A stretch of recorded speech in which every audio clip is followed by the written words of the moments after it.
And what have been kind of some of the best pieces of advice that you got in your journey so far from everywhere you worked? Be nice to Yeah, everyone. can't The agree more. industry is so small. If you piss someone off in a few years' time, you might be working with them.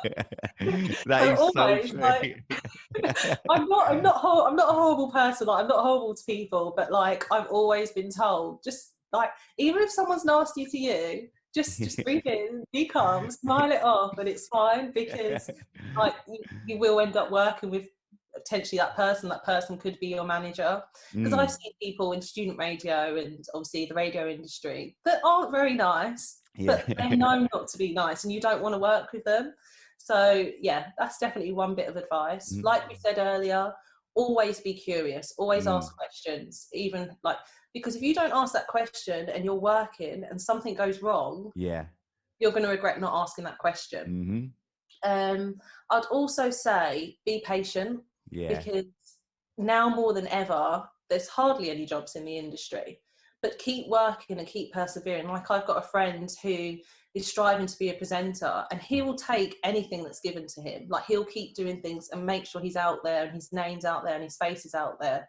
Because if you're doing all these things and helping other people, when a job does come up, they're going to Mm, be like, oh, that person yeah. helped me. Mm-hmm. They're great at what they do. We need to employ them. Because it is hard to get into the industry. It took me years. Like, you've just got to keep learning, keep Mm-hmm. getting that experience. But at the same time, I'd say know your worth, Mm-hmm. because I did a lot of work experience placements that were unpaid. But at the time, I kept asking questions. I wanted to get involved, wanted to learn new things. Um, but knowing your worth and not doing too much for free, if that makes Mm-hmm. sense. Of You know, course. when you're going to do placements and you're actually learning things and they're teaching you how to use software and being in the studio, but then there's also some placements where you're just sort of sat around making tea and coffee, which is great, Mm-hmm. but make sure you're learning and you're going away from that work experience placement being like, right, I've learned this and I'm going to Mm-hmm. take this to the next step.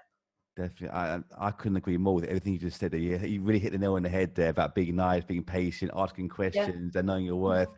I could not agree more, because that's exactly what I tell to people as well, about those exact same things. So it's so nice to hear someone else say the same thing as well about those things. It's so lovely to hear. Good that you And you think, agree. and do you feel, about adding on from that about knowing your worth, do you feel like you've kind of got, obviously you're such a lovely person, do you feel like you've kind of toughened up as well, in terms of kind of taking on roles that you feel are more suited to your value? Do you feel, instead of like doing three things all the time? Does that make You have to have like very thick skin to be in sense? this industry, Yeah. because there's been so many jobs that I've applied for that I haven't Mm. got, and it does sort of like, at first you take it to heart, but Mm. then I think you just need to keep going. It's Mm. hard. It is Yeah. tough for your mental health to keep getting those job rejections, because you're like, when am I going to have my break? Mm-hmm. And that is really tough. So I would say, like, it's hard. It's so hard to say Mm-hmm. to someone, just keep going, because you're going to keep applying for those positions, and sometimes you might be successful, but sometimes you're not. So I think it's being able to take those rejections but not take them to heart. Mm-hmm.